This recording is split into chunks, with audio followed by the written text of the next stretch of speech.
La nota introductoria es presentada por Bacredomatic. Regresa el giro ganador de Bacredomatic con 15.000 premios al instante.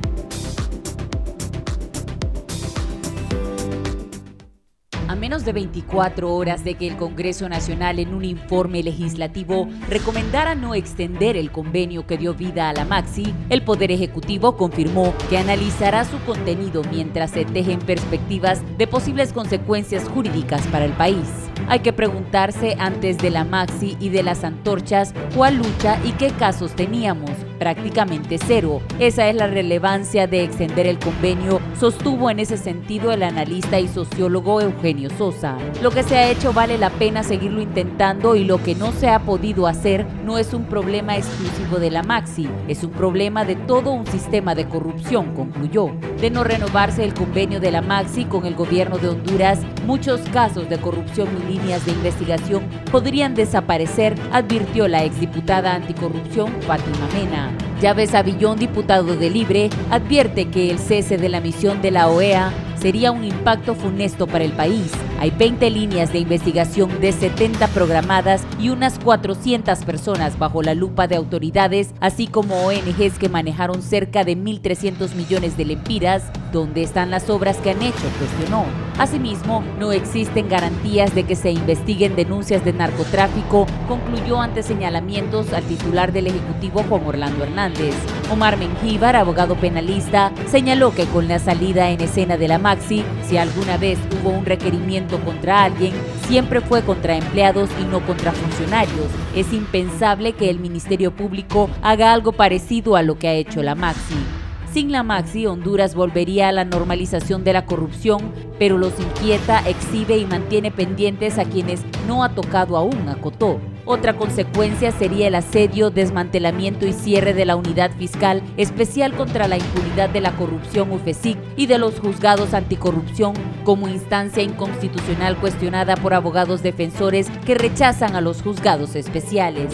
Francisco Sarabia, analista del Centro de Estudios para la Democracia CESPAD, ve que se reactive la ley de inmunidad agregada a la Ley Orgánica del Poder Legislativo a 15 años de su abolición, además de la Ley Especial para Gestión, Asignación, Ejecución, Liquidación y Rendición de Cuentas de Fondos Públicos en proyectos de orden social, comunitarios y programas sociales que reaviven el Fondo Departamental y libre a diputados y servidores públicos de la acción administrativa o penal en su manejo, además del Código Penal que reduce drásticamente penas contra delitos de corrupción. De igual forma, este hecho legislativo podría acelerar el proceso de cancelación de visas a funcionarios políticos y familiares señalados como supuestos responsables o implicados en actos de corrupción, anunciado el 6 de diciembre por Patrick Ventrell, director de la Oficina de Asuntos Internacionales de Narcóticos y Aplicación de la Ley de Estados Unidos. Washington suspenderá en el corto plazo los visados de funcionarios que realicen malas prácticas, no más viajes de compras o a Disney para líderes corruptos, no más estudios prestigiosos en Estados Unidos para los miembros de sus familias inmediatas que se benefician de ganancias robadas, amenazó Ventrell. La nota introductoria fue presentada por Bacredomatic. Con el giro ganador, participas además en el sorteo final de un Toyota Corolla 2020. Bacredomatic, le damos valor a tus ahorros.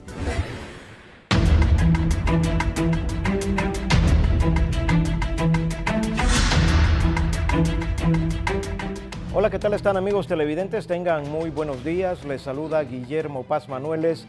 Les doy la más cordial bienvenida a este su foro de las mañanas, La Entrevista.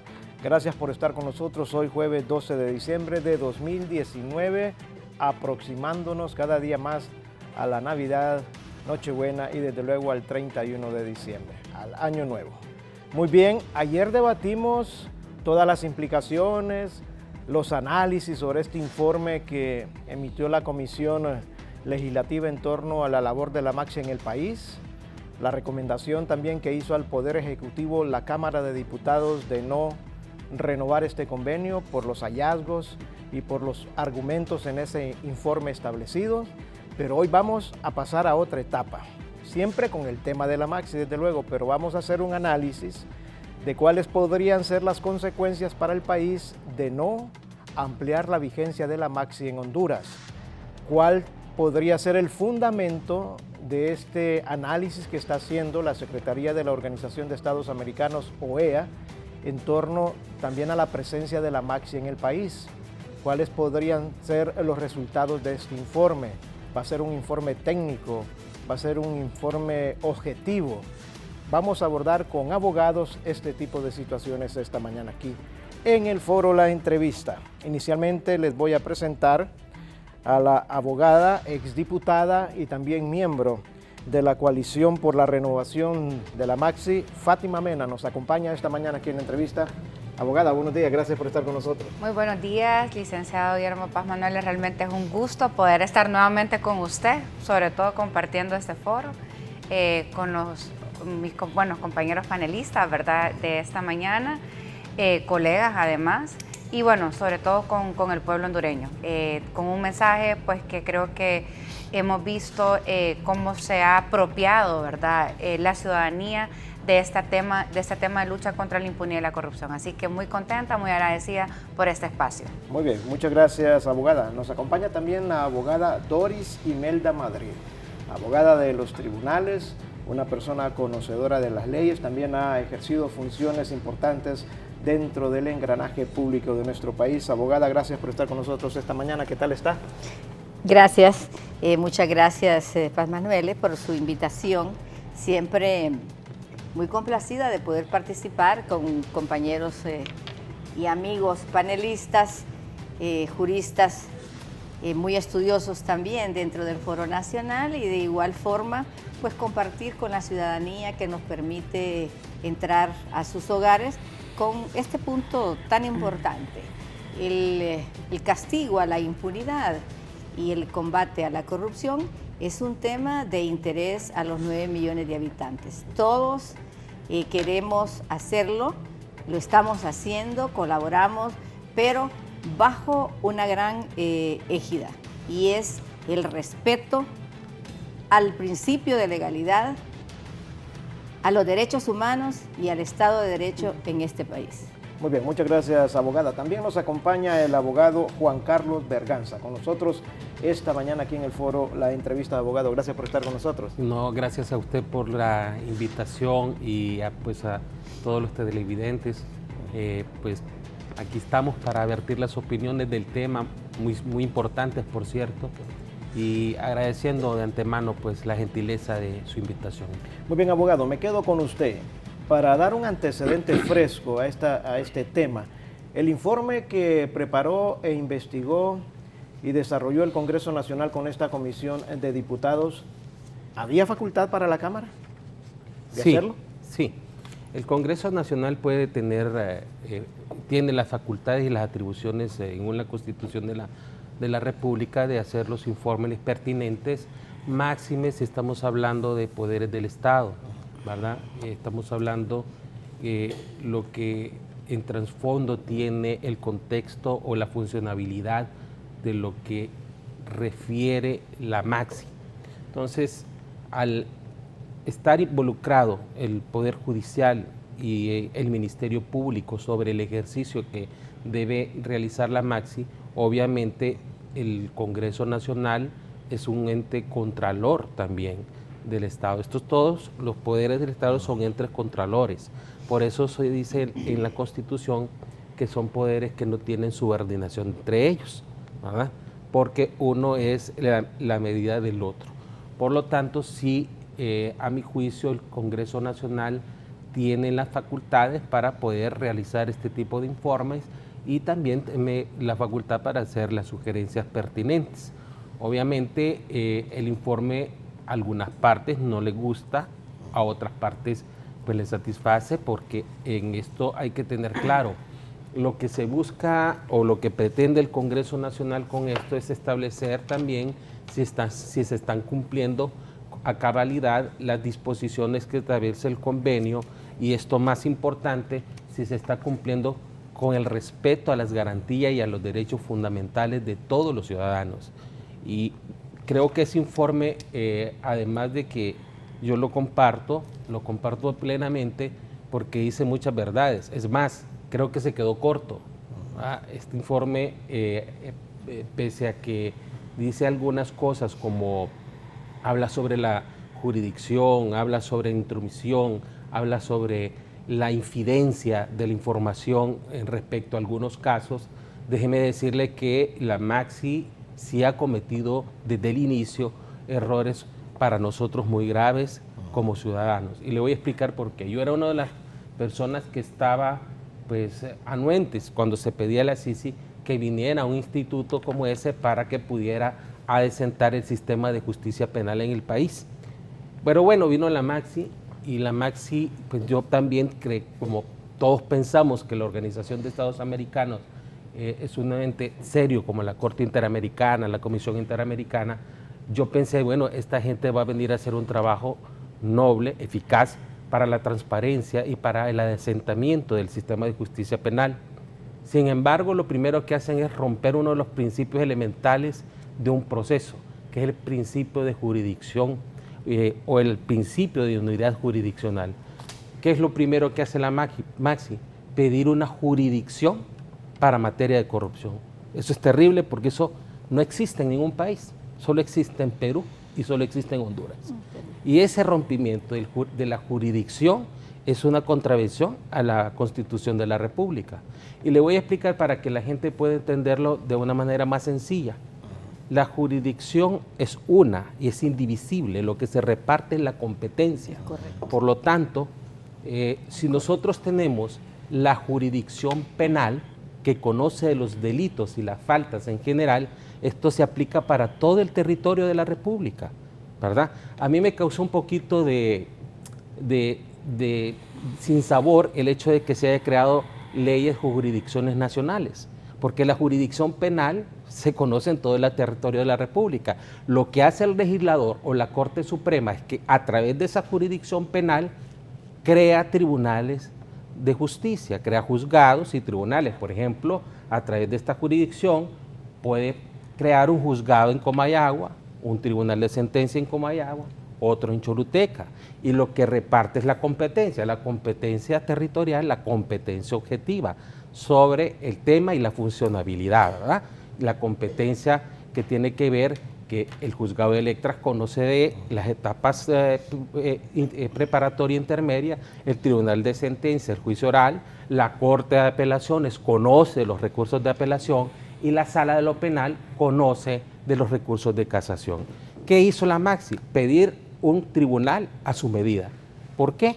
Porque necesitaba tener el 100% de efectividad de todos los casos que llevara al estrado judicial.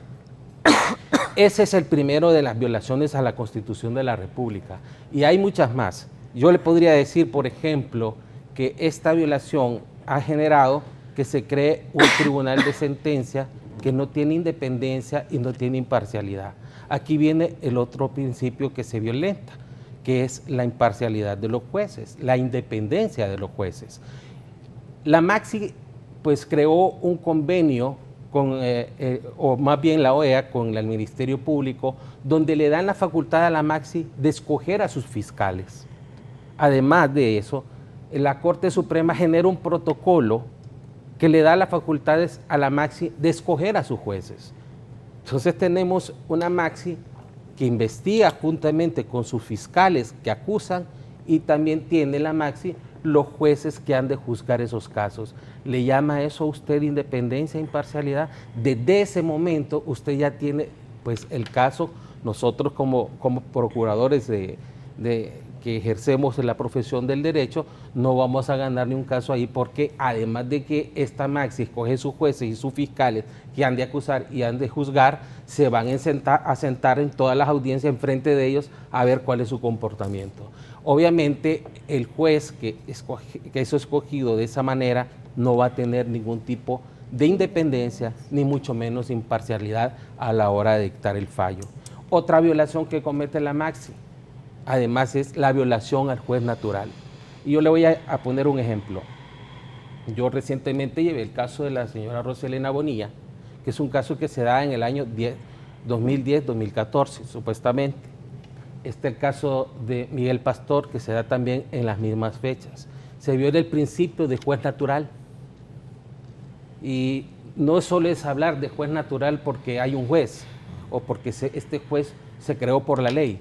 El juez natural se establece bajo el principio de que ninguna autoridad que ha de juzgar o esa autoridad debe estar previamente determinada por la ley. Esto significa que el tribunal se crea primero y después de que se cree el tribunal empieza a conocer los hechos posteriores a su creación, no antes. Entonces, ¿qué hace la Maxi? Mete sus casos ante un tribunal sobre hechos que sucedieron antes de la creación del tribunal. Esa es una violación al principio de juez natural y no le va y créame que eso le va a causar perjuicios enormes al Estado de Honduras, porque esas son ya disposiciones de la Convención Americana y ya hay resoluciones en la Corte Interamericana de Derechos Humanos sobre ese tema. A mi juicio, yo pensé que la Maxi pues iba a ser una depuración del sistema de justicia penal, en el sentido que iba a ser una depuración de los jueces que estaban ya en materia criminal, porque si un juez admite que le pongan una paralela y dice que eso está bien, para mí eso ya genera un gran problema, porque quiere decir que estos jueces no sirven. Sí sirven los de la Maxi, pero no sirven los tribunales del fuero común, porque así le llamo yo, el fuero común.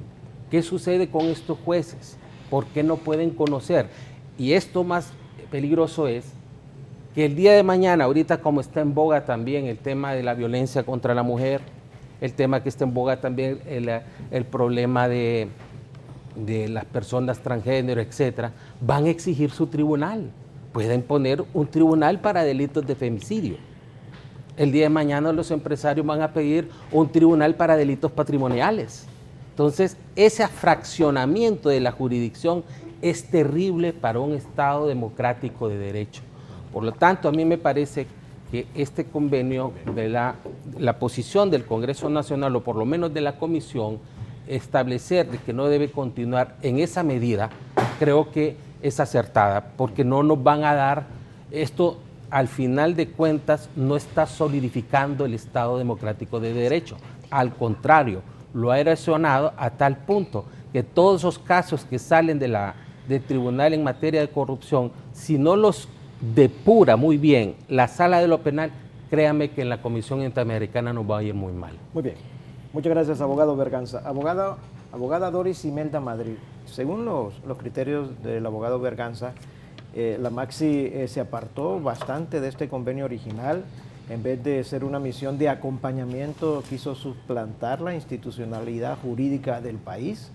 Y esto define aspectos negativos y repercusiones tremendas para el sistema de derecho hondureño. ¿Qué considera usted?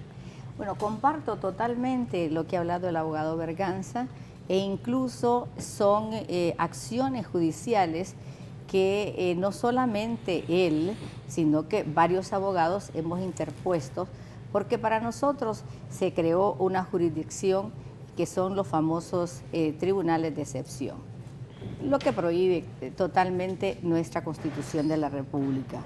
Luego, todas las arbitrariedades que han sucedido a raíz de la implementación del convenio están plasmados en el recurso de inconstitucionalidad que emitió la Sala Constitucional.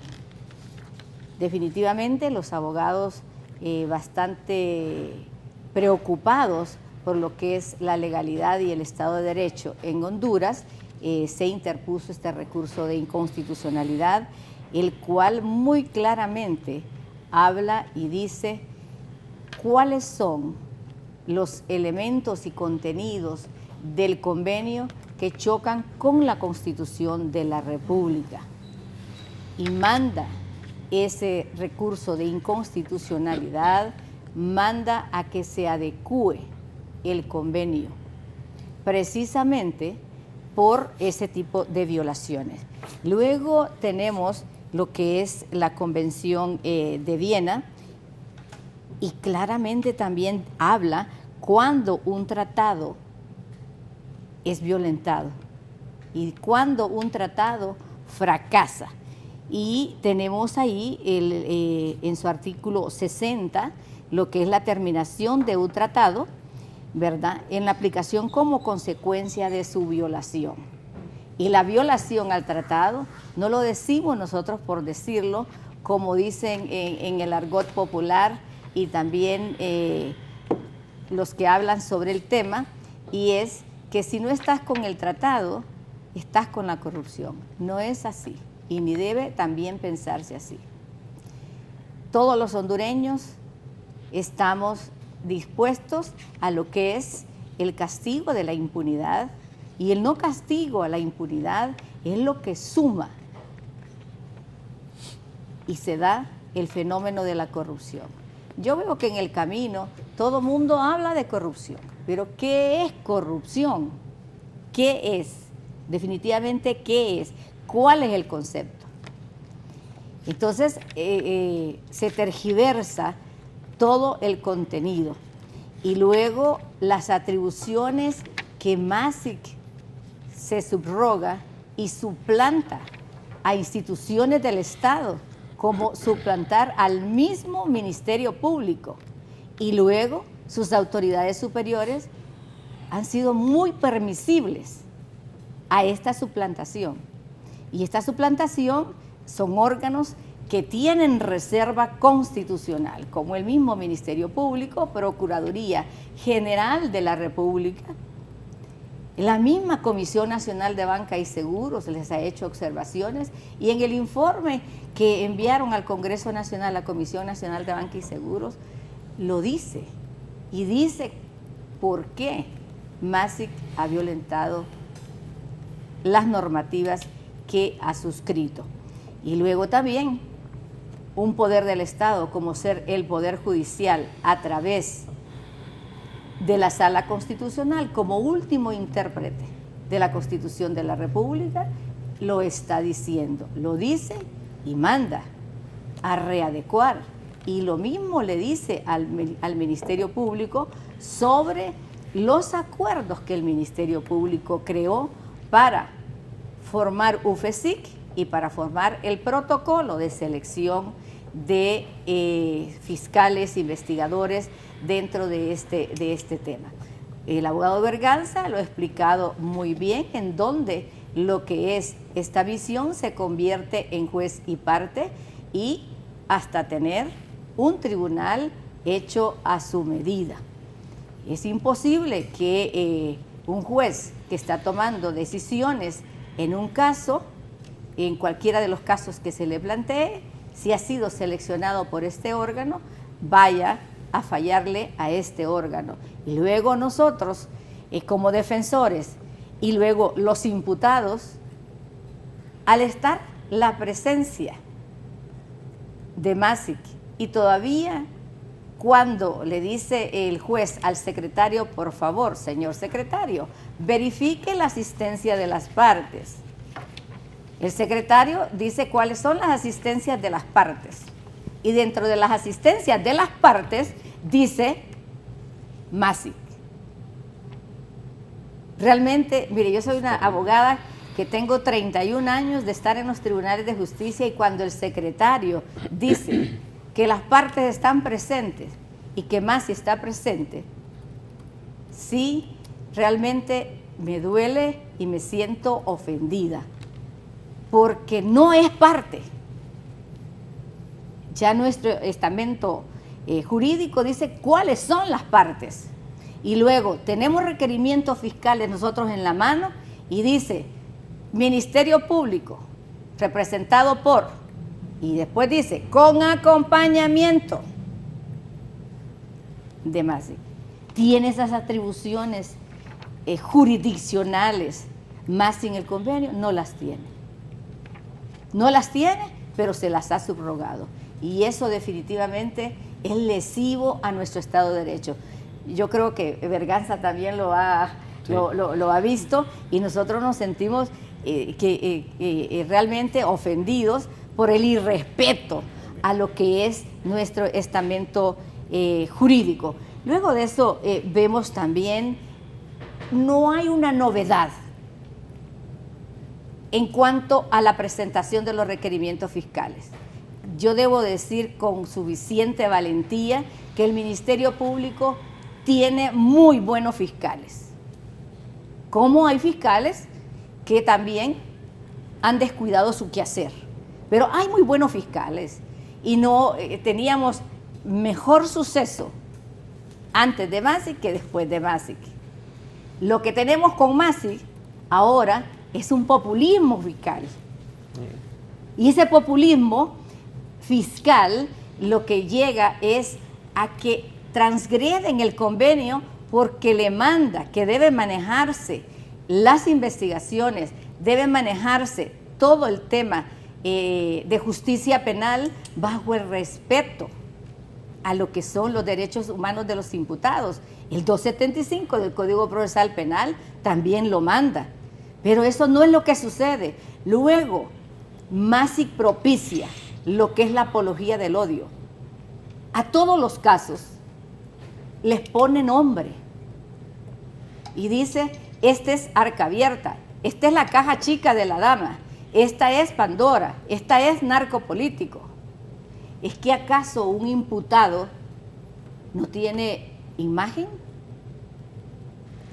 En el recurso de inconstitucionalidad, la Sala Constitucional le dice que se respete el convenio en base también a lo que es la protección de los datos personales.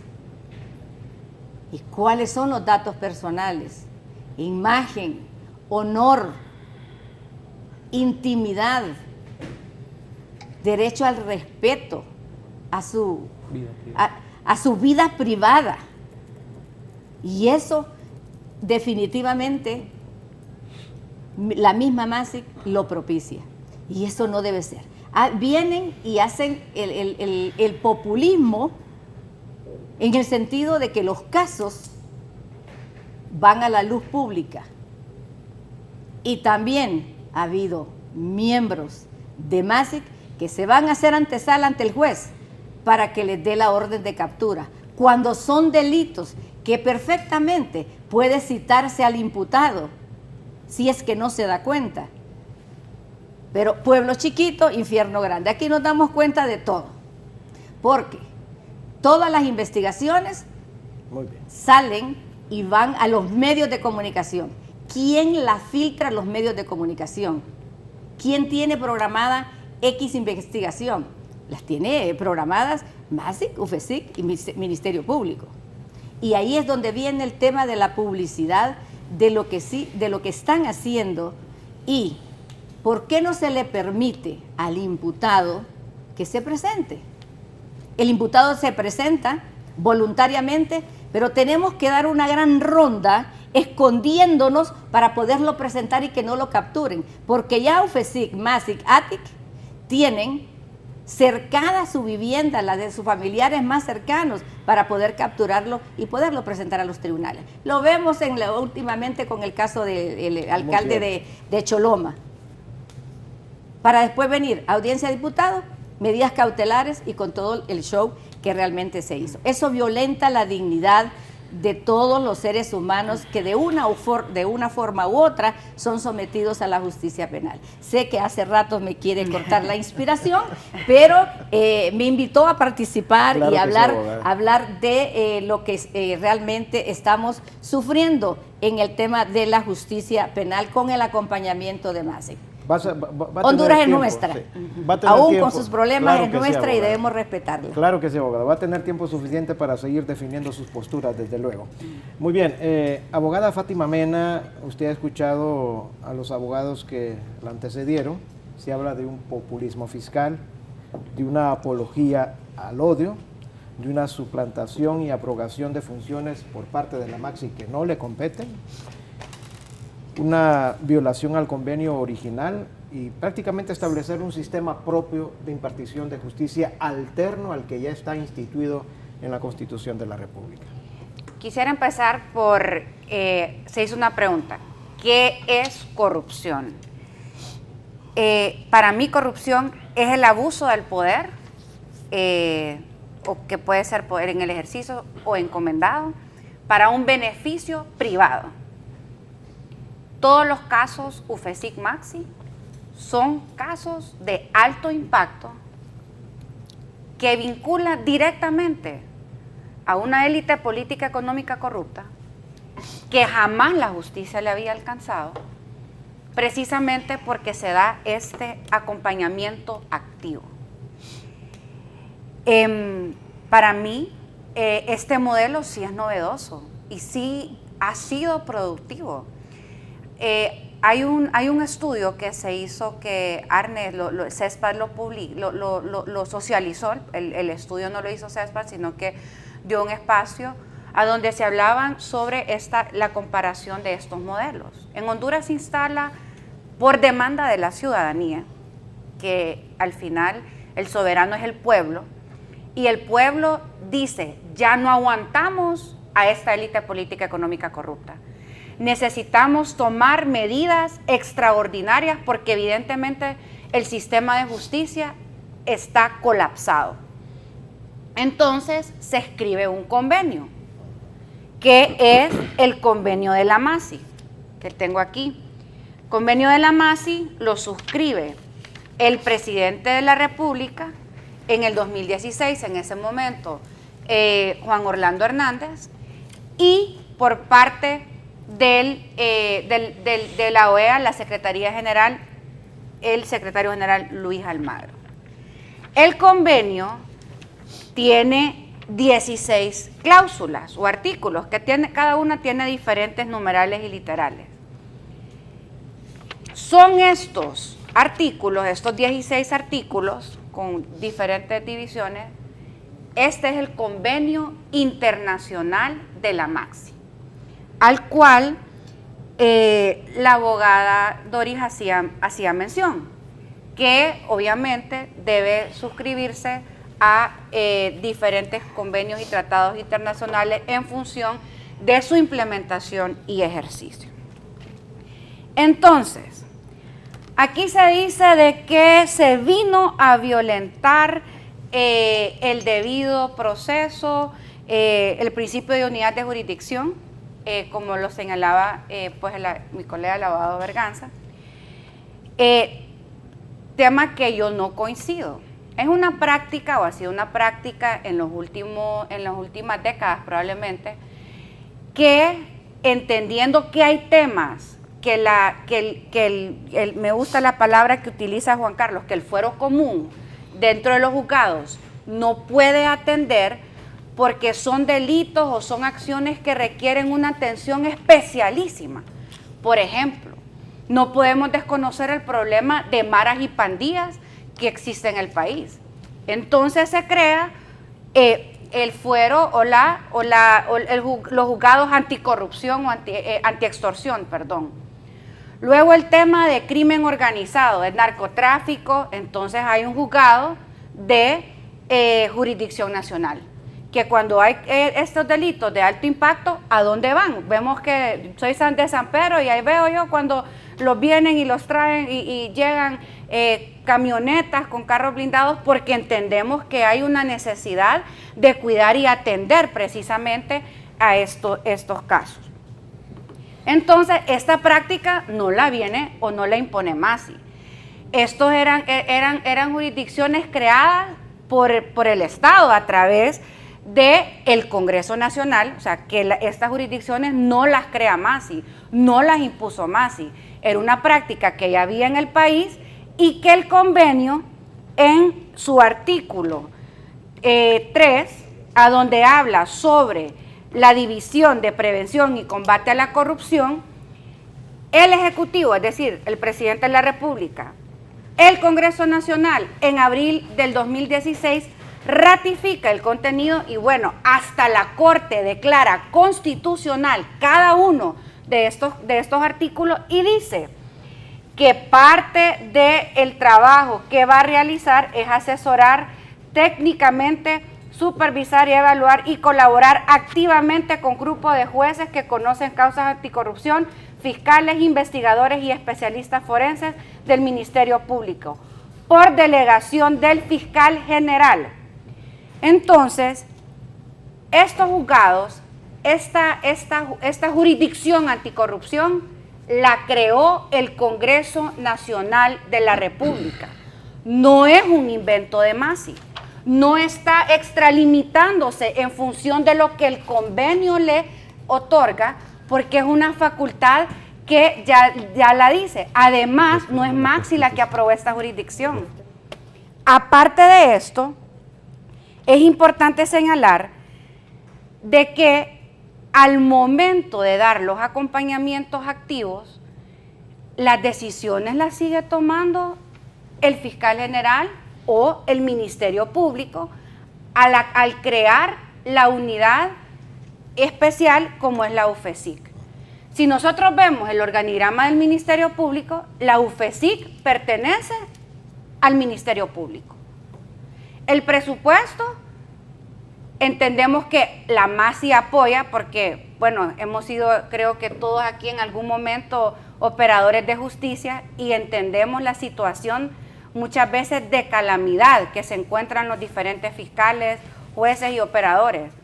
Entonces lo que viene es apoyar para que puedan realizar esas investigaciones. No dar presupuesto al sistema de justicia ha sido una estrategia histórica de la élite política económica corrupta. Ahorita en el marco de la discusión del presupuesto en el Congreso Nacional, a mí me gustaría ver que en vez de invertir tanto en defensa, ese presupuesto se lo pasen al sistema de justicia hondureño. El circuito anticorrupción, que ya pues hemos hablado, ¿verdad?, que es parte de lo que el convenio establece, pero además el nombramiento lo hace el presidente de la Corte Suprema de Justicia. Así que no es cierto que son personas que la Maxi puso. Y orgullosamente debo decir que yo coincido con la abogada Doris, que en el país hay muy buenos abogados, hay muy buenos operadores de justicia, hay excelentes fiscales, porque los conozco personalmente como abogada. Desafortunadamente, la corrupción llega a cooptar las instituciones. Y muchas veces estos fiscales, estos jueces, que están sumamente bien calificados, la independencia aquí no fue secuestrada por la MASI. Todo lo contrario. La MASI vino a permitir que los jueces, los fiscales, los investigadores pudieran actuar con independencia, porque el sistema de justicia, quien lo ha cooptado, es una élite política económica corrupta. Muy bien. Y la novedad de la MASI, y con esto cierro, es que no podemos hablar que es un sistema fracasado. Debemos de hablar del éxito de la MASI, que incluso nosotros cuando salimos a las calles a gritar, sí, porque debo de reconocer las siglas que yo quería no eran esas, yo quería una SISI, pero ahora creo que no son siglas, son mecanismos. Y el mecanismo de la MASI dio frutos mucho más rápido que lo hizo CICIG en Guatemala. Y por eso es que desde la coalición estamos demandando la renovación del convenio. Muy bien, gracias, abogada Mena. Nos acompaña el abogado Andrés Pérez, él es abogado, ex miembro de la MAXI y también actual miembro de la coalición por la renovación de la MAXI. Abogado Pérez, ¿actuó en esta situación extrema de violación a las normas del país y no de acompañamiento la misión, la MAXI? Muchas gracias, don Guillermo. Un honor estar acá con los distinguidos colegas. Yo creo que hay dos formas de ver las cosas y siempre hay que entender la perspectiva desde la que se está hablando. Yo puedo ver las cosas desde la perspectiva de la defensa de un cliente, de una persona que yo estoy asistiendo en el curso de un proceso, y lo puedo ver también desde la perspectiva de lo que es bueno para el país. Entonces, si lo estamos viendo desde la perspectiva de defensa de un cliente, que es legítima, el abogado defensor juega un papel fundamental en la defensa de los derechos de los imputados. Esa es una perspectiva, es legítima, pero las decisiones de carácter público en el país tendrían que tomarse en función de lo que es bueno para el país. No necesariamente lo que es bueno para una persona es bueno para todo el país. Entonces, en esto hay que ubicarse nosotros tuvimos una vieja institucionalidad de combate a la corrupción. Aquí ha habido siempre delitos y penas para tipos penales de corrupción, ha habido procedimientos de investigación, ha habido tribunales, ha habido fiscalía, pero fue hasta la llegada de la Maxi que realmente empezaron a perseguirse casos de personas que en otras circunstancias hubiesen sido intocables. Entonces, yo quiero que veamos las cosas más allá de la perspectiva de un abogado defensor, que es legítima y es esencial en un Estado de Derecho, pero que veamos las cosas más ampliamente. Por eso, cuando se crean este tipo de misiones, se apuesta a crear una nueva institucionalidad. Es lo que se hizo en Guatemala, es lo que se hizo en Perú, porque la vieja institucionalidad no dio resultados. Ustedes recuerdan, todos acá recordamos, la Comisión de la Verdad y la Reconciliación recomendó incluso la revisión, casi la remoción del antiguo fiscal anticorrupción que había en el Ministerio Público en su informe de 2011. Se crea una nueva institucionalidad y sale aquí el tema de los tribunales especializados y los problemas que pueden traer. Yo les digo, por ejemplo, aquí se ha creado una jurisdicción antiextorsión con un catálogo de delitos incluso más acotado que el que tienen los tribunales anticorrupción, y el gobierno más bien, siempre que puede, exhibe los logros de esa jurisdicción antiextorsión, y nadie se rasga las vestiduras porque hay un tribunal y un circuito antiextorsión. Entonces, los delitos de corrupción son delitos complejos que implican el estudio de temas financieros, el estudio de temas actuariales, y eso necesita que los operadores estén especializados en el tema. Es una garantía más bien tener un operador especializado. Lo otro que es clave, estos delitos generalmente persiguen a personas con mucho poder, y entonces tenemos que crear tribunales que resistan ese tipo de presiones. ¿Y qué mejor garantía para resistir las presiones que la independencia de un funcionario? La independencia de un funcionario la da su forma de nombramiento. Yo creo que la forma de nombramiento en que llegaron estos jueces anticorrupción es un modelo que rara vez se ha dado en el Poder Judicial. Se dio, por ejemplo, al principio con los jueces de sentencia, que incluso el colega Berganza entró por un proceso de selección y de concurso, pero eso ha sido excepcional en nuestro sistema de justicia. Entonces, la garantía de independencia la da la forma en que han sido seleccionados estos funcionarios. Se señala también el tema de la sentencia de la Sala Constitucional. Miren, a mí me extraña que a estas alturas no se atrevieron a aplicar esa sentencia, a ejecutarla, sencillamente porque entendieron o alguien les explicó que un tribunal nacional no puede interpretar un tratado internacional. Es decir, un tratado internacional establece sus propios mecanismos de resolución de conflictos, sus propios mecanismos de interpretación. Hubo un momento para pronunciarse sobre la constitucionalidad o no del Tratado de la Maxi, que fue el momento de la aprobación. Nuestra Constitución establece claramente que cuando un convenio o un tratado que se va a firmar contraría alguna disposición constitucional, se debe aprobar siguiendo el proceso de reforma constitucional. Hubo un momento, si había, digamos, algún detalle del convenio de la Maxi que no estaba de acuerdo a la Constitución, hubo un momento para pronunciarse.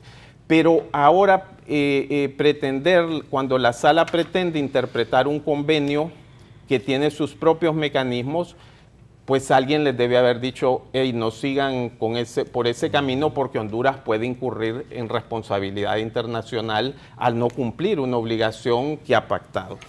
El otro argumento que se establece mucho es el argumento de la soberanía. Es decir, todos debemos ser defensores de la soberanía nacional y estar orgullosos de lo que se hace bien en Honduras. Pero, por ejemplo, acá hay convenios con la DEA en temas de persecución a la droga. En algunos casos más bien han habido quejas de que funcionarios y agentes de la DEA intervienen en capturas. Más bien esa ha sido una queja en algunos casos. Tenemos convenios de asistencia militar. Aquí periódicamente se dan maniobras conjuntas entre el ejército de Estados Unidos y Honduras.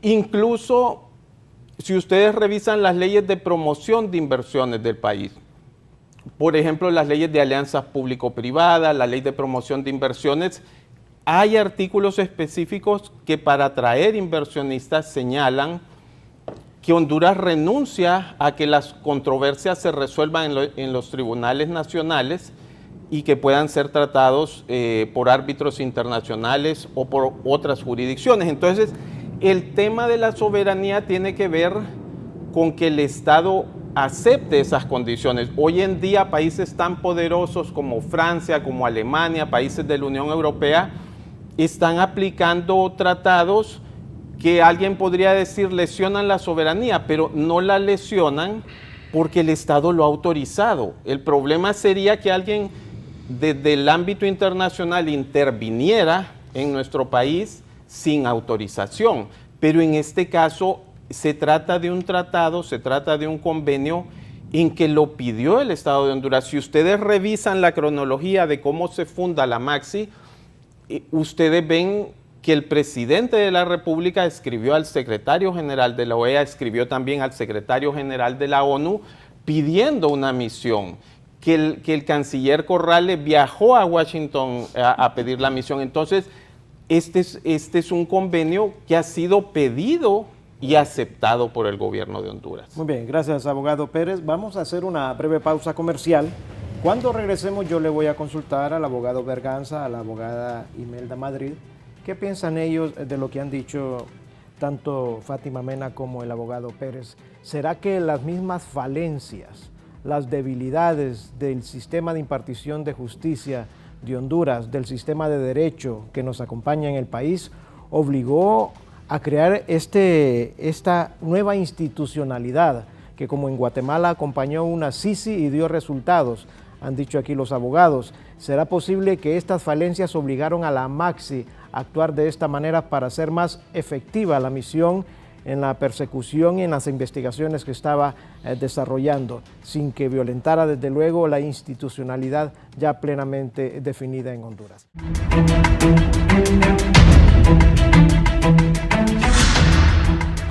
Gracias, amigos televidentes, por continuar con nosotros en la entrevista. El buen amigo, el abogado Tony García, me ha mandado aquí un mensaje, lo vamos a dar a conocer, siempre sobre el tema. Dice: el problema es que las instituciones nacionales como el Poder Judicial y la Fiscalía están parcialmente coludidos y acomodados, sin independencia. Ante un fracasado descomunal, la presencia de la MAXI es necesaria y por lo tanto oponerse es favorecer la cultura de la corrupción e impunidad, escondiéndose en tecnicismo. Quieren que se vaya la MAXI para que no moleste. Entre ser lesivos a la sociedad o a los derechos de los corruptos, prefiero lo primero. Honduras primero, ha dicho el abogado Tony García. Gracias, abogado, por estar con nosotros. Abogado Juan Carlos Berganza, las falencias de la institucionalidad del país, de la forma en cómo se desarrollan los procesos de derecho, ¿llevó o obligó a que la MAXI actuara de esta manera? ¿Considera usted? Mire, yo pienso que más que la MAXI actuó a la ligereza porque necesitaba efectividad en el combate a la corrupción. Quiero decirle antes que yo aquí mi opinión no la doy como defensor, sino como jurista, ¿verdad? Desde un punto de vista de la legalidad y de la Constitución. Yo escuché atentamente a los abogados Fátima y el abogado Andrés hablar sobre la justicia colapsada. O sea que tenemos una justicia colapsada para todos los hondureños, menos para el combate a la corrupción. Eso es lo que entiendo yo. Y ahí es donde está el problema. Mire, no existen juzgados especializados por delitos. La especialización es en materia penal, esa es la especialidad. Usted no se va a especializar en un delito. Lo que puede especializar usted es al fiscal para que conozca sobre la materia administrativa, por ejemplo, para que conozca sobre procesos de investigación en materia de corrupción que son tan delicados. Fíjese que aquí se ha mencionado que nadie dijo nada en la atención de la especialización sobre los tribunales en materia tributaria, sobre los tribunales en materia de extorsión, y eso es la pura desinformación, porque la Comisión Interamericana en el año 2015 emitió un informe y le dijo al Estado de Honduras que estos tribunales eran tribunales especiales, que iban a provocar problemas. Es más, le dio la recomendación al Estado de Honduras. Y ahora quieren decirnos aquí que esto está bien. El hecho de que el Estado de Honduras, a través del legislativo, haya creado estas leyes que son inconstitucionales, no significa que está bien. El combate a la corrupción no solo es el derecho penal. Déjeme decirle que el combate a la corrupción, ese es uno de los ejes, y estamos hablando de actos consumados de corrupción. Mire lo que dice el señor Tony, que es un tecnicismo. Eso no es un tecnicismo, es jurídico.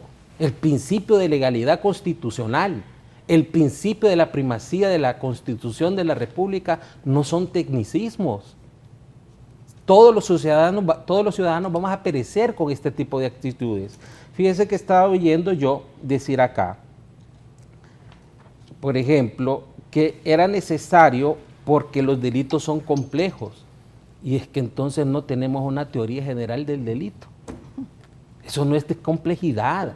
El juez está capacitado para juzgar los delitos y las faltas. La jurisdicción penal es única, es indivisible en todos los países del mundo, solo en Honduras no, y en Perú, que es donde emulamos esta acción que a mi juicio es entorpecedora. Yo le voy a recordar algo.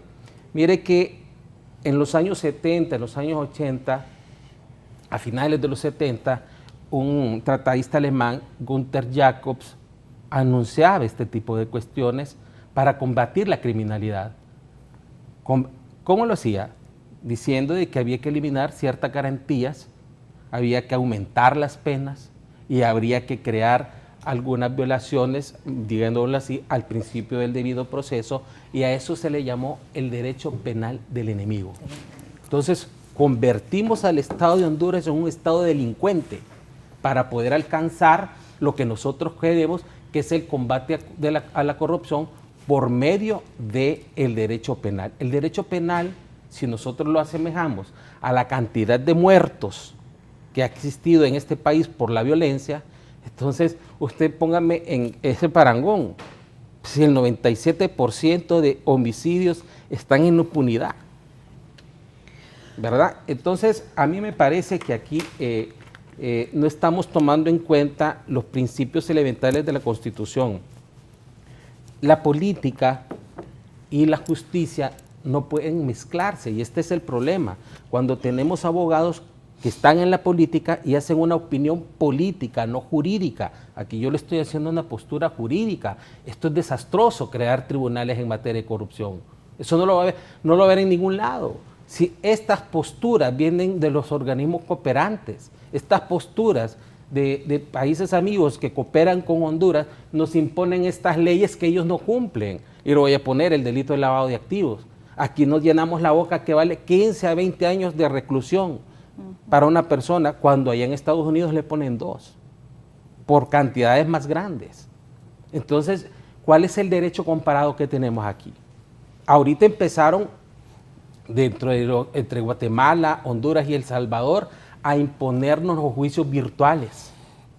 ¿Quiénes nos lo imponen? ¿Salió del pensamiento del hondureño? No, nos vienen a imponer ese tipo de cuestiones, como por ejemplo la ley de privación de dominio, que es una ley ilegal a todas luces.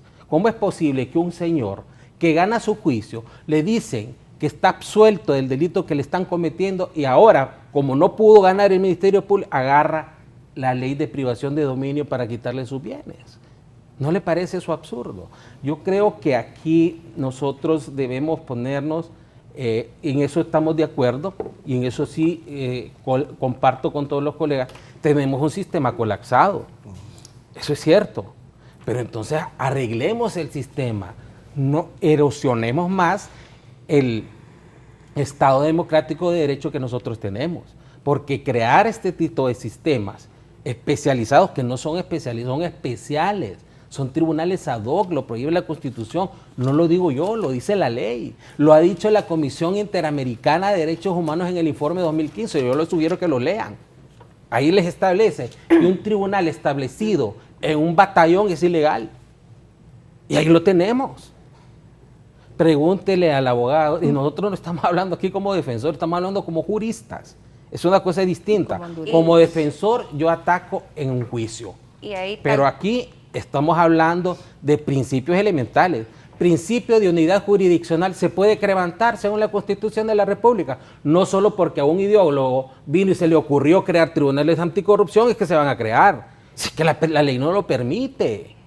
Yo creo que ahí, Juan Carlos, primero que todo, así como entiendo que tu posición el día de hoy aquí es como jurista, no como abogado defensor en ninguno de los casos, en este caso yo me encuentro aquí en mi condición también de abogada, porque creo que fueron muy claros al invitarnos a este foro que cuando nos llamaron querían que fueran abogados precisamente para poder llegar a ese nivel. Yo creo que todos tendremos un corazoncito, alguna afiliación. Abogada, pues sabemos que usted es nacionalista, ¿verdad? Y usted lo dice con orgullo. Sí, claro. Entonces yo creo que aquí, por decir, me vi aludida, ¿verdad? Con ese comentario. No, pero yo no en este caso, los argumentos que doy en este momento, que debo de decirlo, ¿verdad?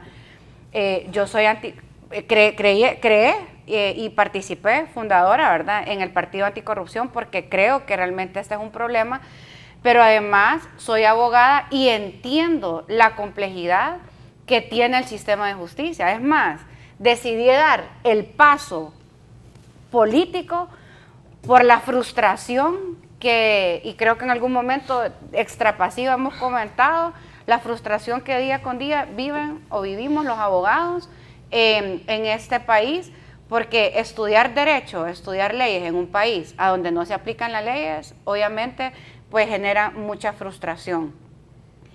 Cuando nosotros hablamos, cuando hacían mención, porque yo lo dije, sobre la complejidad de estos delitos, yo entiendo que para un abogado, en el estudio de un caso, pues obviamente es fácil porque para eso nos entrenan, para eso pasamos por las universidades.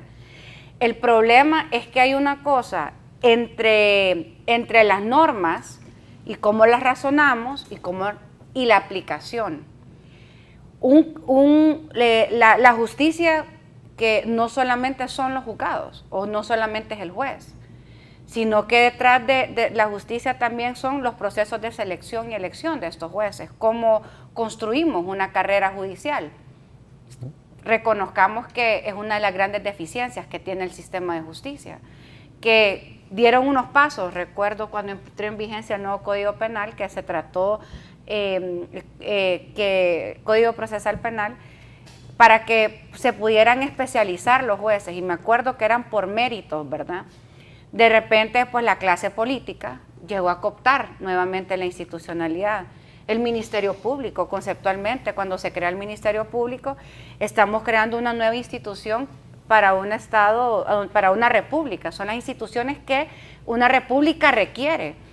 Pero el gran reto y el gran desafío que Honduras tiene en este momento es cómo podemos cerrar la brecha entre la declaración de la norma y la aplicación estricta de estas normas. Porque las leyes se hacen con buenas intenciones, en su mayoría, habrán unas ahí que no, ¿verdad?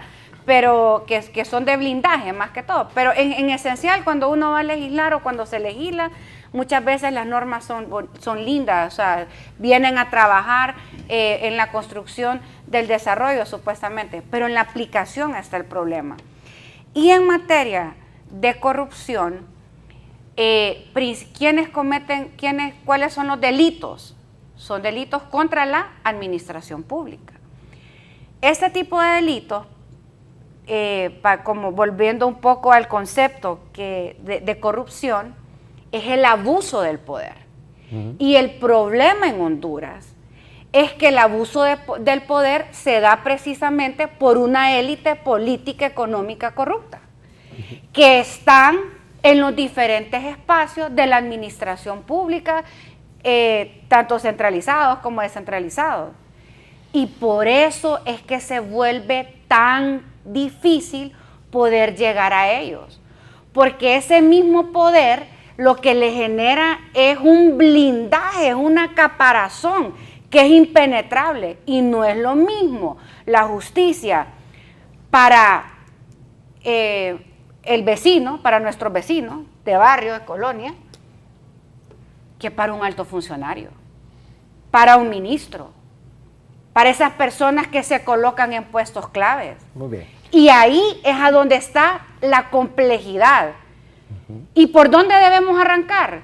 Yo sé que hay problemas en los juzgados de familia, en niñez, en civil, pero la corrupción es un problema transversal que golpea todos los segmentos: educación, salud, emprendimiento. Y por eso que si hay una jurisdicción o hay una competencia o hay un lugar donde debemos apostarle para renovar, para depurar el sistema, es precisamente en el tema de combate a la corrupción. Muy bien, gracias, abogado Pérez. Sí, tenía un detalle. Qué bueno que surge este tema de los tribunales ad hoc, porque yo quisiera que la audiencia, a veces, digamos, la audiencia no conoce necesariamente los detalles. La Maxi ha judicializado 14 casos con el que presentaron ayer. 5 de esos casos los lleva un circuito ad hoc, que es el circuito para altos funcionarios del Estado, y que se le llama de jueces naturales, ¿no? Que en propiedad realmente es juez designado previamente por la ley. Pero el tema es que la mitad de los casos que lleva Maxi están siendo conocidos no por los tribunales anticorrupción, sino por este circuito ad hoc para altos funcionarios. Es decir, 5 de los casos, casi la mitad, los está llevando este circuito ad hoc. Este circuito ad hoc, porque la población necesita conocer estos detalles, implica que se nombra un magistrado de la Corte Suprema de Justicia como juez de letras, se nombra una corte de apelaciones, se nombra un tribunal de sentencia, todo dentro de los magistrados de la Corte Suprema de Justicia. Fíjense que cuando uno examina la doctrina en casos contra altos funcionarios, la doctrina lo que señala es que estos casos los debe conocer el tribunal que resista mejor las presiones. Y el tribunal que en este momento resiste mejor las presiones es el tribunal que fue seleccionado por mecanismos de concurso y de competencia. El juez que llega sabiendo que no le debe el cargo a nadie. Que no fue porque un político lo asignó, sino que llegó por concurso en el que participaron su propia institución. No, fíjense en esto, colegas, el sistema de selección implicó una comisión tripartita en que estaba la Maxi, el Poder Judicial en el caso de los jueces, el Ministerio Público en el caso de los fiscales y la Asociación para una Sociedad Más Justa como representación de la sociedad civil.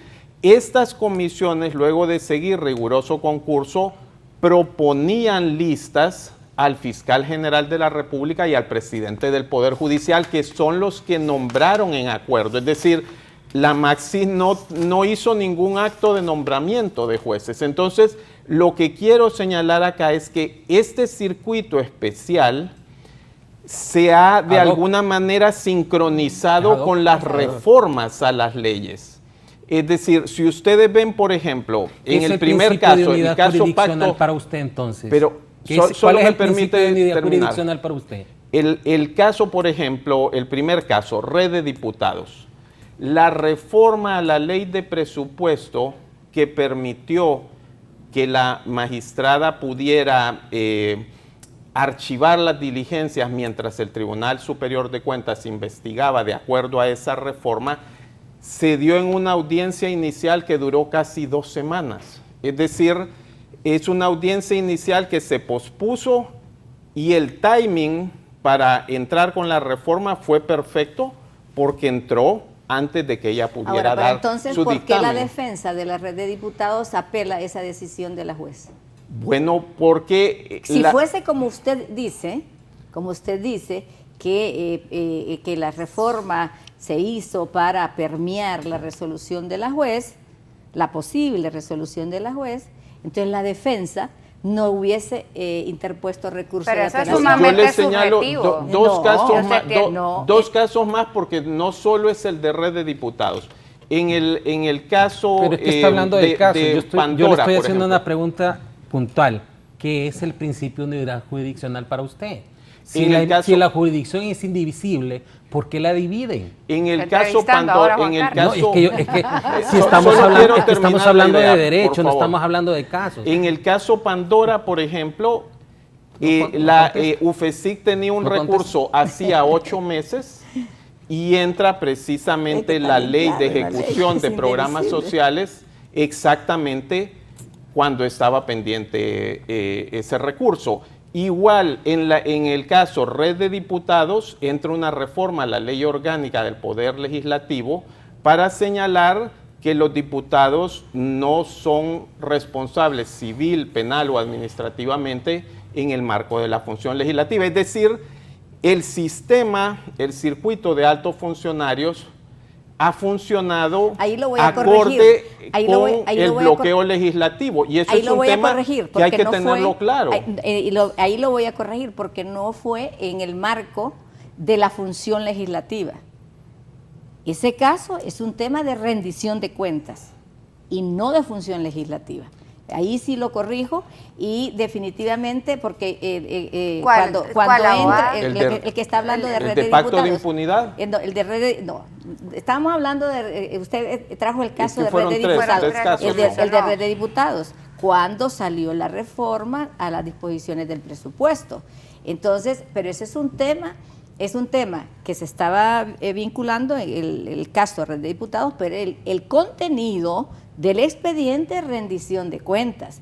Y la rendición de cuentas, la Constitución de la República le dice claramente que eso es una atribución constitucional del Tribunal Superior de Cuentas. Y dentro del reglamento del Tribunal Superior de Cuentas... Pero la apropiación indebida...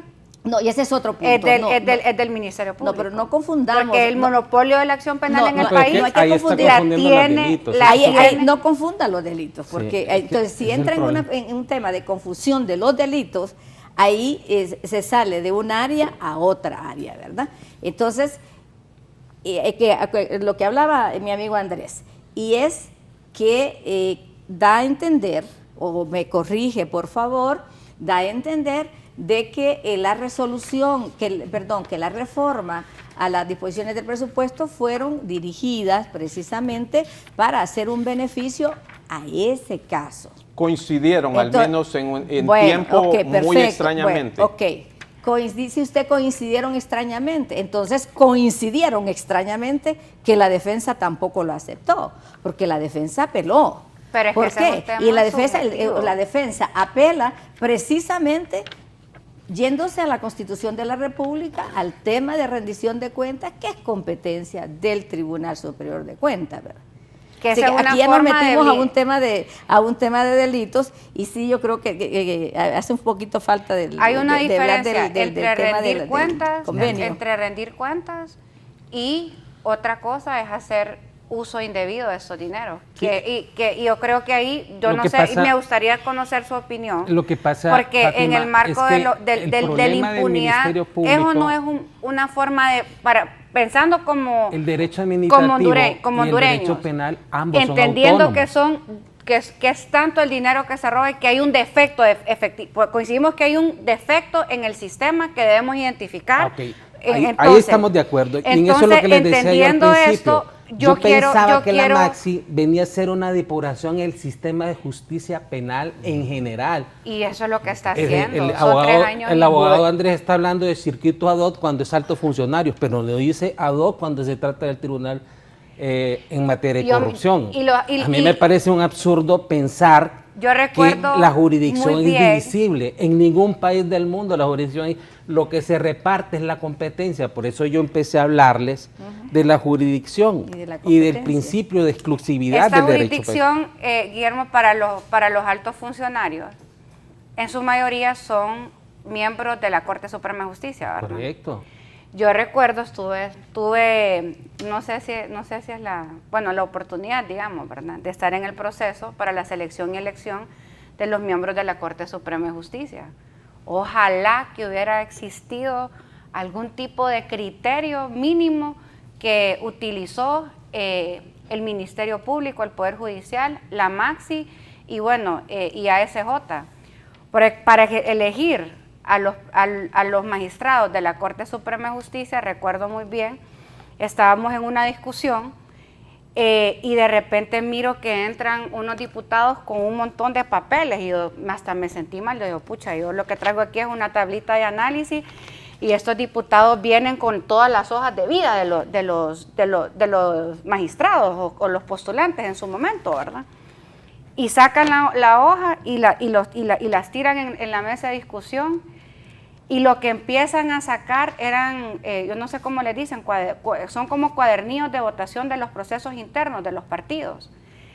Para ser magistrado, o el criterio de mayor peso para la selección y elección de estos jueces que tienen categoría de magistrados, pero al final también son jueces, ¿no? Porque era demostrar que habían participado en los procesos internos de su partido por el cual se estaban postulando.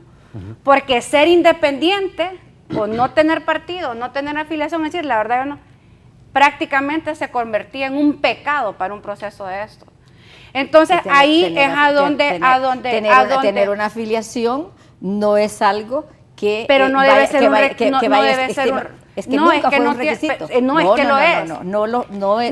lo es en la ley, obviamente, solo falta eso, que lo pongan en ley, pero seamos sinceros, se lo digo abogada no por molestar, o sea, se lo digo porque estuve en esa discusión. Bueno, acuérdense que yo tuve una participación sumamente activa. Cuando se hizo la selección, solamente cuando se examinó. Usted no estaba en el Congreso. Yo le estoy diciendo, yo no estoy hablando de la Junta Nominadora. Yo estoy hablando de los que al final, la Junta Nominadora elabora una propuesta, pero quien elige son los diputados. Y le digo con propiedad. Y bueno, por respeto a los compañeros, no le voy a decir quiénes eran los diputados y diputadas que estaban haciendo en ese momento, pero le puedo asegurar que el criterio para ser magistrado de la Corte Suprema de Justicia, que son los jueces que juzgan a estos altos funcionarios, es precisamente demostrar una lealtad partidaria. ¿Cómo no va a haber entonces defectos, problemas en la aplicación cuando estos jueces, que es algo que definitivamente deberíamos de reformar?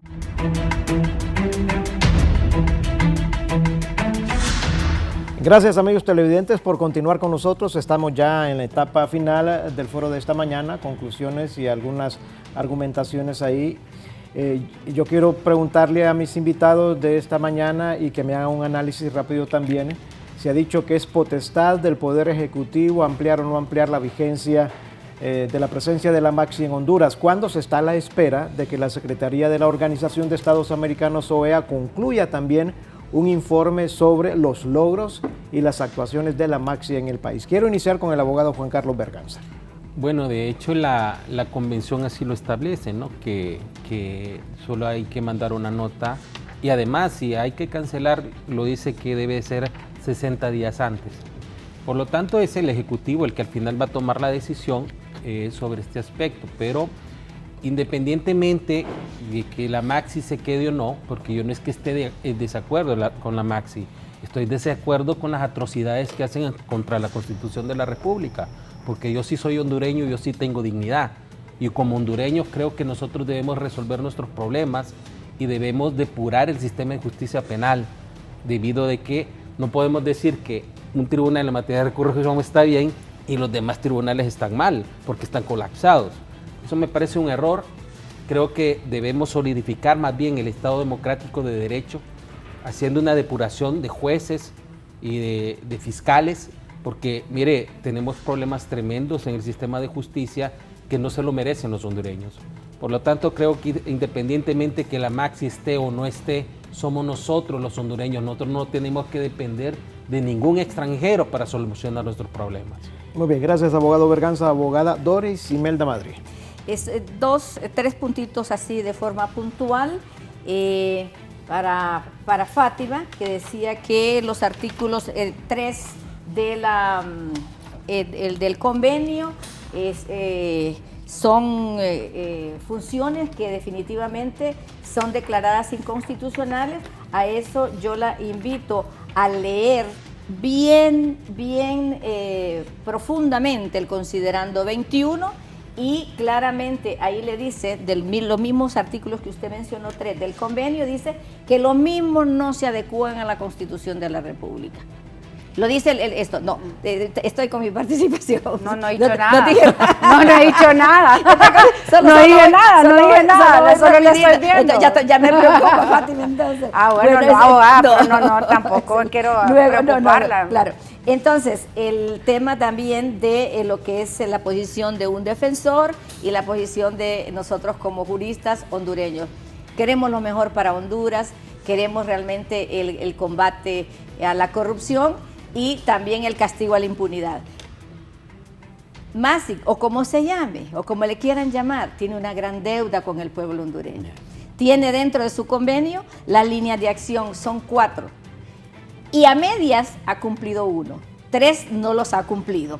Y es prevención y combate a la corrupción a medias. ¿Dónde está el protocolo o las acciones sobre lo que es la prevención a la corrupción? Tiene que haber un protocolo. Está MESESIC, que es el mecanismo interamericano de seguimiento a las convenciones de lucha contra la corrupción. Son muchas instituciones del Estado que las integran para poder combatir la corrupción. Entonces, tiene que haber un trabajo sobre ese punto. Pero de ahí, en lo que es reforma de la justicia penal, no tenemos nada por parte de MASEC. Reforma política electoral, únicamente la ley de política limpia, ¿verdad?, que se dio, y su reglamento, y que incluso pues escribí un libro sobre ese tema, y luego en seguridad pública. Son 4 líneas de acción que definitivamente 3 no ha cumplido MASEC y 1 a medias. Luego de eso tenemos también en cuanto a lo que es el tema de los objetivos del convenio, está apoyar al Estado para el cumplimiento de sus compromisos internacionales. Lo único que hemos visto, y que nosotros lo vivimos porque estamos en todos estos casos, en el circuito de materia de corrupción, son los casos que yo llamo y mal planteados, con una dogmática que no la tenemos dentro de nuestro Código Penal, pero que ahí se va forzando para que entre y que haga un poco de jurisprudencia. Pero tiene que haber reformas en cuanto a eso. Eso también es una deuda del convenio. En cuanto a que el intercambio de notas y eso ya está aparte de esa situación, porque hay un recurso de inconstitucionalidad que un fallo de la Corte ha presentado sobre ese recurso de inconstitucionalidad y le manda a hacer los cambios. El Poder Legislativo y el Poder Ejecutivo deben nombrar un ejecutor para que hagan los cambios que están dentro de eso. Entonces, también, y ya lo dijo el abogado Berganza, es si no se va a renovar, tiene que haber una comunicación de 60 días. No existió, significa que se va a renovar. No, ahí está malinterpretando. Entonces ahí, Guillermo. Bueno, pero es que, da ese término. No, para que podamos terminar, da ese término, el debate. Y eso es lo que... Pero eso es lo que yo le digo, si estoy con el uso de la palabra, no, es que ahí hablar, dijeron que el licenciado me dijo que era un debate, que él era un panel, por eso me estoy atreviendo, porque él dejó las reglas claras en él. Bueno, tal vez solo ahí cerrar que Juan Carlos coincide con el canje de notas. Respetar cuando una persona que tiene a través del canje de la palabra. Y para finalizar, definitivamente, tanto el Poder Legislativo como el Poder Ejecutivo deben nombrar sus ejecutores para la aplicación de este fallo y entrar en lo que es el proceso de análisis y evaluación si los objetivos se han cumplido o no se han cumplido. Bueno, solo cerrando rápidamente. Primero que todo, creo que Juan Carlos lo que dice que coincide, que es a través del canje de notas, que es la posición de hecho de la ciudadanía también, que basta el canje de notas entre las partes. En cuanto a esa sentencia no me voy a referir porque lo único que me interesa es el fallo.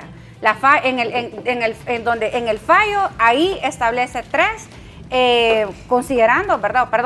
ejecuciones que deben de hacer, y la primera es que declara constitucional el convenio de la MACI. Por lo tanto, se Pero tiene hay que que leer todos aplicar considerando conforme. para ver, hay Los que saber leer considerandos, me derecho. parece que cuando fue elaborado esa sentencia, Hay que querían saber leer derecho justificar también, ¿verdad? algunas capacidades de maniobra con argumentos que se están dando hasta ahorita. Pero yo quiero decir que la MACI vino a Honduras por demanda del pueblo hondureño. Yo por eso quiero aprovechar mis palabras de cierre para invitar al pueblo hondureño para que iniciemos los procesos de movilización para demandar que se envíe la nota al Ejecutivo. Este viernes 12 de diciembre a las 4 p.m. en la rotonda del Boulevard Juan Pablo II decimos basta ya, MACI ya, UFESIC ya, justicia ya. Así que yo los invito a que ante esta negativa del Estado de Honduras de querer renovar, de que salgamos, demandemos como ciudadanía, lo hicimos en el 2015, 2016, esta es una conquista del pueblo hondureño. Y por último,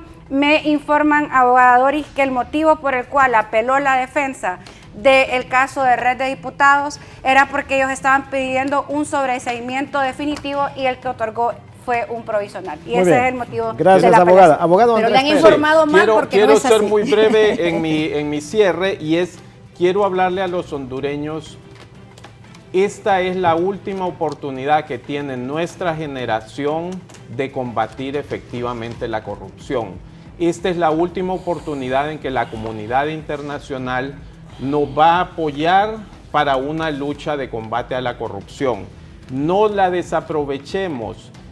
Aún con la prórroga del convenio de la MACI, el camino va a ser muy difícil con todas estas leyes que se han emitido para bloquear el trabajo de UFESIC MACI.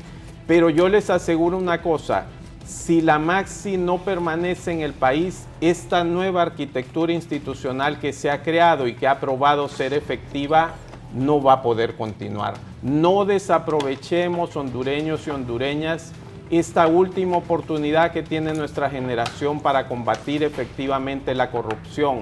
No pensemos en intereses de personas, pensemos en intereses de país. Pensemos en la gente que no tiene acceso a la salud y a la educación, porque esos recursos se han desviado para personas privadas. Muy bien. Muchísimas gracias. Muchas gracias, abogado Andrés Pérez, abogada Fátima Mena, abogada Doris Imelda Madrid y abogado Juan Carlos Berganza. Gracias por estar con A la hora, nosotros. muy amable por A ustedes, amigos televidentes, gracias por acompañarnos. Con permiso y que estén bien este día.